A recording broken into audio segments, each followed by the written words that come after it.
Hi and welcome to Simply Ballers 2024-2025 season previews. It's that time of the year where for the next 30 days I'll be releasing a season preview for each team. In each preview there will be a quick season and off-season recap. Then following that we'll be looking at what's in store for each team.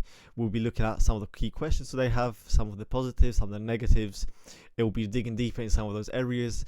And at the end there are some final thoughts with prediction of the standings, their floor, their ceiling, some of the playoff chances and some other fun predictions. So today we're going through the Los Angeles Clippers, and there's always something going wrong with them. Maybe outside of their first season 2020, they've dealt with something at some point.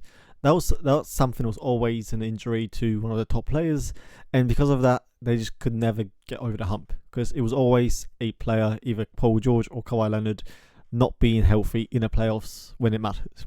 But funny enough, this season was one of their best since 2021, and things were looking good for them.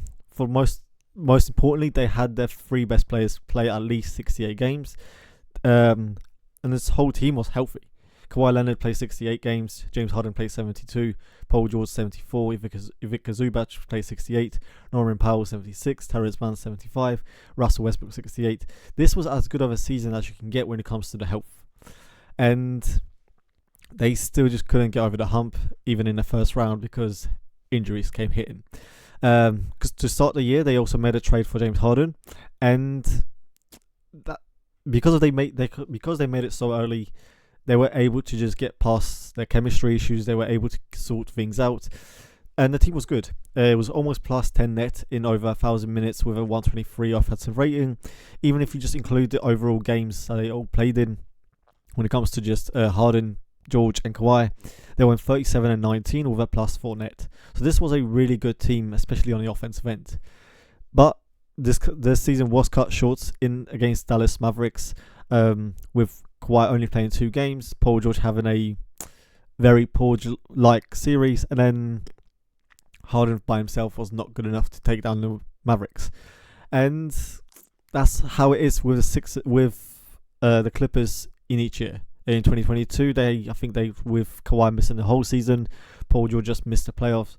2021, it was the same thing. Last year, again, it was always the same thing. They did get Harden back in the offseason, which they 100% should have, because it would have been catastrophic if they just let him go, considering what they traded for him.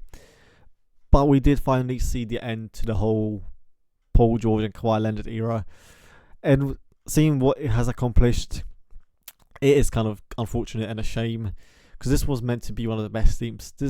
The expectations for it when it was built, the package that they actually got, they had to trade to get Paul George was significant, and they just couldn't do anything. But they managed to make the most out of the offseason as best as they can. They were never going to replace Paul George.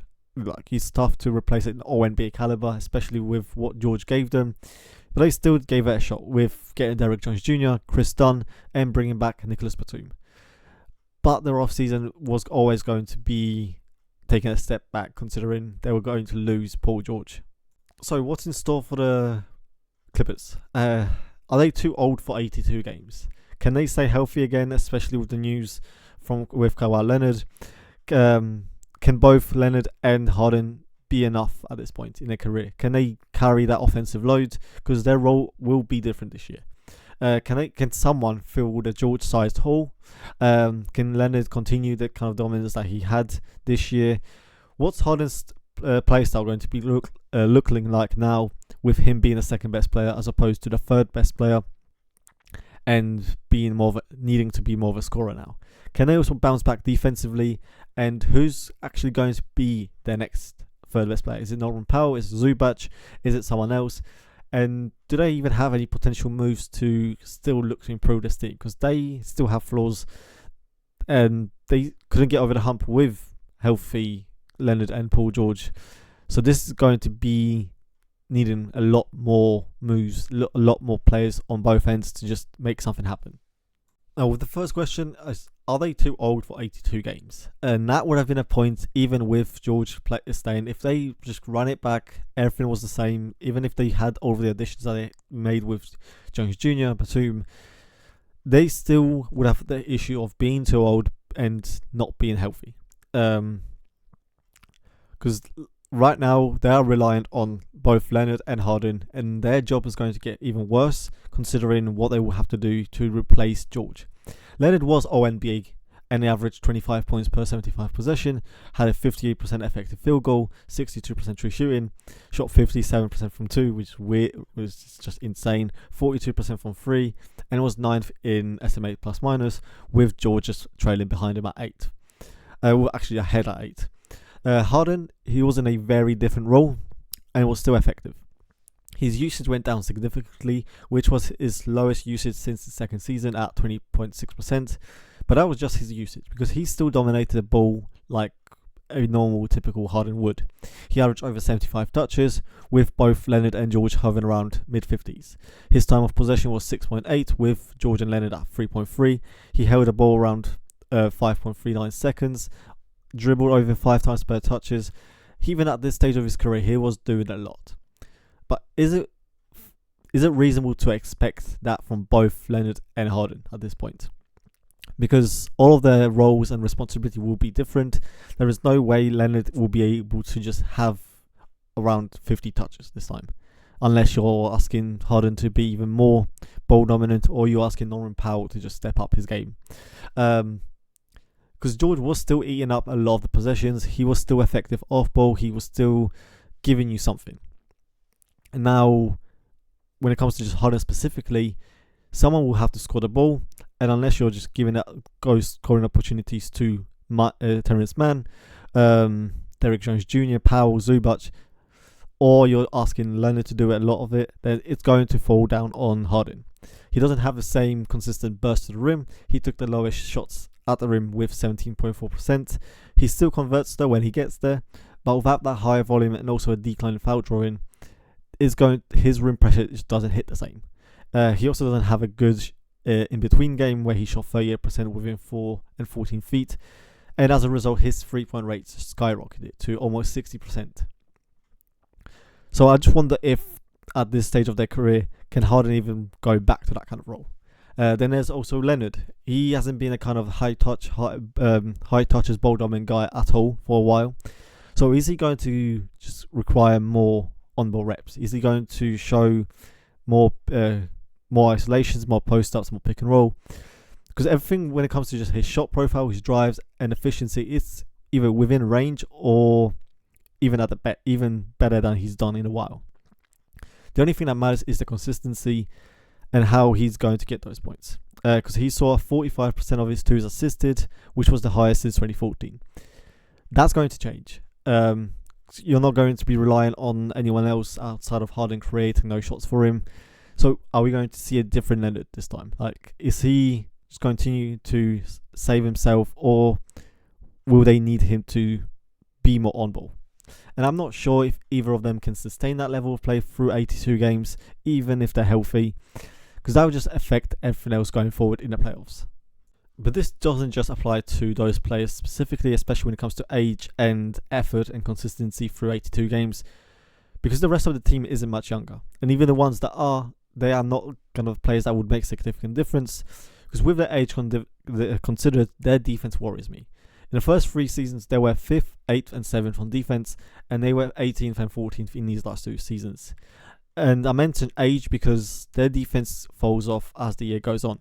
In October, they had a 102 defense, November 112, 113, December 117, January it was around 114, then it fell off to 119 in February, 118 in March, and a bounce back in 108 in April. I'm less worried about the offense than the defense, because I don't know if they can just continue to sustain that level of defense through 82 games. They've already seen the decline in these 2 seasons, and that's going to get worse. Because now you're asking a lot of the players to either step up offensively or carrying a big load on both ends of the floor. Because related to that, who's going to fill the George-sized hole? There aren't a lot of bigs or players that can shoot over 40% on high volume for free. George shot 40% on 11 threes per 100 possession with the Clippers.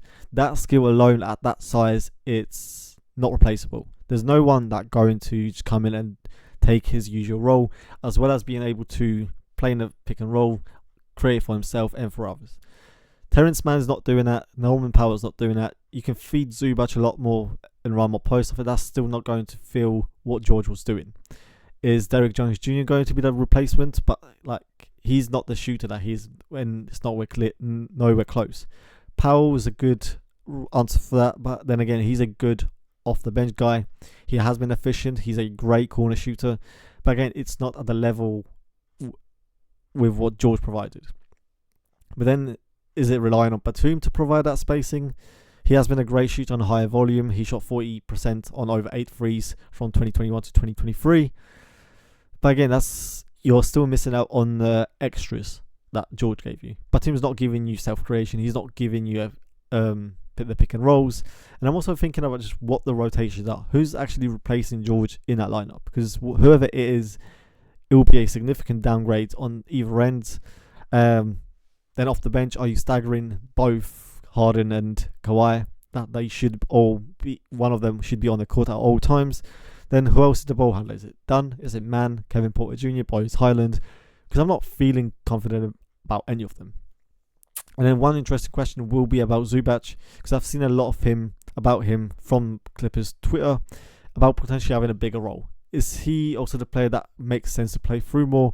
But then what other options do they have? Because I'm outside of Harden creating for everyone, outside of Leonard either stepping up his game when it comes to just on ball and what touches, I don't see how rotations or any lineups could make it work outside of those two players just revamping their games. So some predictions, I see them as a 43 to 48 win. Their floor is a playing team that has dealt with a lot of injuries. Their ceiling is probably around 5th seed. I can't see them going higher. A lot will depend on how much both Leonard and Harden play, but I'm still not very optimistic. Because if one of them doesn't play, that means the other one is overtaxed. That means the other one has to carry a lot more. And then you still don't have, if one of those goes to the bench, there's no one else that can just create offense consistently. Because both Leonard and Harden will also see a different role. I wonder how much of their effectiveness at their age will be. Because there's already a decline in some of the areas. Now you're asking them to do something different. So how much of that will continue? But then a bigger question is, who is even going to step up? Do they even have a player that's capable of stepping up? And I don't see that happening. And without a player like Powell or Mann being able to just be that consistent third best player, I don't see what else they can do. And that offense will take a dip as a result. Their defense already has a bunch of red flags and question marks. With all of that combined, they got worse. And there's going to be a lot of banking on both Harden and Leonard, which is not going to be a good sign. And that's why I can only see them as a playing team right now.